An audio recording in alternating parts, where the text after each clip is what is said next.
Boston, March 5th, 1770. The air is bitter, the streets slick with ice and packed with snow. Night has settled in, but the city is not quiet. It hasn't been quiet for years. Footsteps echo, voices argue. A bell rings somewhere in the distance. And then, gunshot. By morning, 5 men will be dead. By year's end, an empire will be shaken.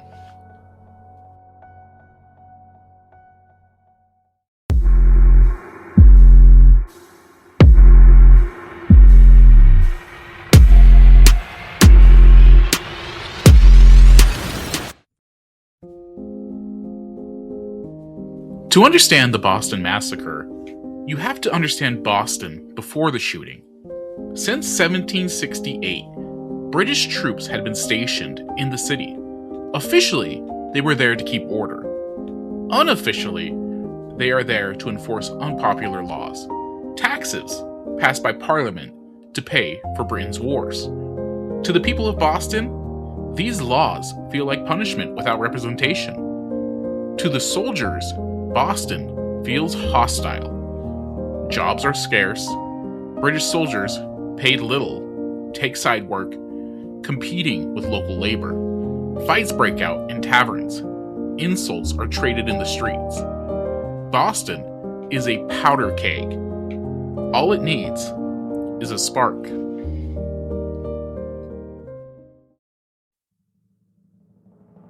That spark comes late on March 5th. A young apprentice, Edward Garrick, accuses a British officer of not paying a debt. A sentry outside the customs house, Private Hugh White, intervenes. Words are exchanged, then fist. White strikes Garrick with his musket. The crowd gathers quickly. Someone rings a bell, a sound usually meant to warn of fire, but this time it draws people towards the conflict. Snowballs fly.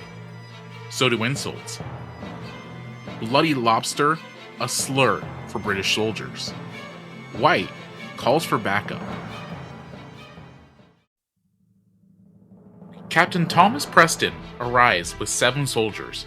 They form a line in front of the customs house. The crowd grows. Dozens, then hundreds. They throw snow packed with ice. Some carry sticks, others clubs. The soldiers are scared. They are cold. They are isolated. Someone shouts fire. Preston later insists he never gave the order. A musket discharges, possibly accidental. Then another. Then another.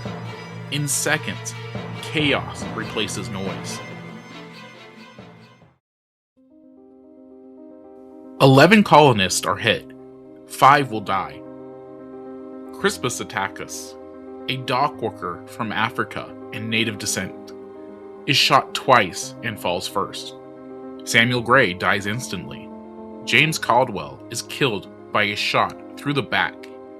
Samuel Maverick, just 17, dies the next morning. Patrick Carr lingers for weeks before succumbing. Blood stains the snow. The crowd scatters. The soldiers stand frozen, some in shock, some crying. Boston has crossed a line it cannot uncross. Captain Preston orders his men back to their barracks. The city is on edge. Governor Thomas Hutchinson appears before the crowd and promises justice. To prevent further violence, British troops are removed from the city center. Preston and the soldiers are arrested. Boston demands accountability, but what happens next may surprise many.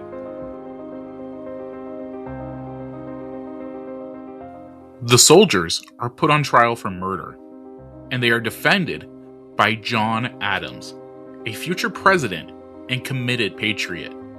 Adams believes something critical is at stake, the rule of law. He argues that the soldiers were provoked, that they feared for their lives, that a mob surrounded them. Witnesses testify to the chaos, to the snowballs, to the clubs. In December 1770, a verdict is delivered. 6 of the soldiers are acquitted.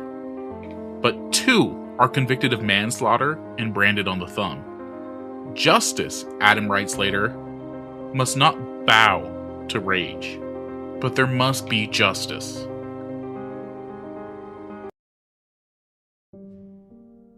But the trial does not end the story. Patriot leaders seize on the event.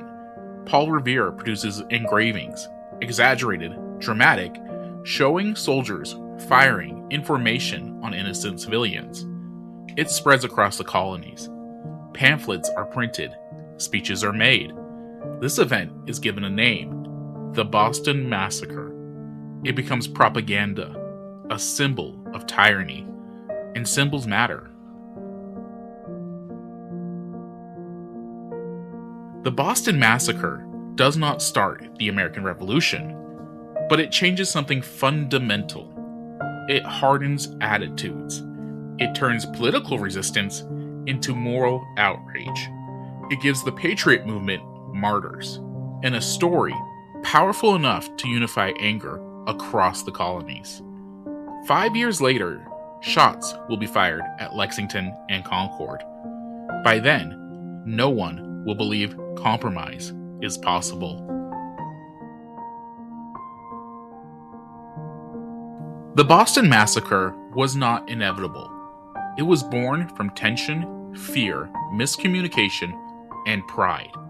A street fight, a bad night, a single gunshot that became many. History remembers it not just for the blood spilled, but for what it revealed. That when power and resentment collide in the dark, even empires can bleed.